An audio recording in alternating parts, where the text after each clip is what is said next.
vento, un falò brucia la notte al centro, senza le armi del dominio.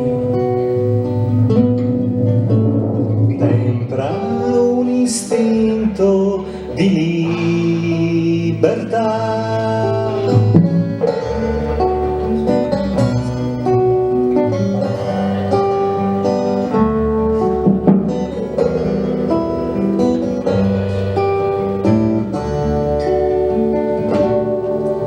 Una casa grande quanto il mondo, intagliata nel sangue del tramonto, una cicatrice di dolore, dice la paura, in un eterno migrare, come una magnifica fortuna, corre a cavallo del vento,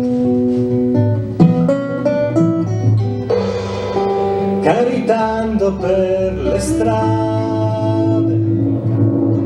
Arrivederci, porti di Spagna e d'Italia, vi lascio il soldo, il mio ricordo, vi lascio questa splendida luna, è un augurio di buona fortuna, ma vi prendo per sempre nel viaggio,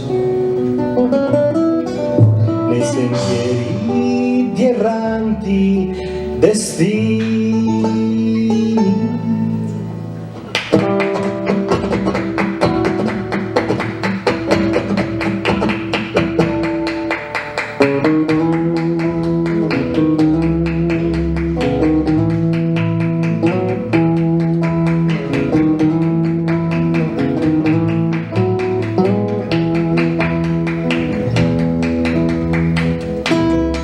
Sono nato sotto una tenda, in una notte d'estate, in un accampamento zingaro ai margini della città.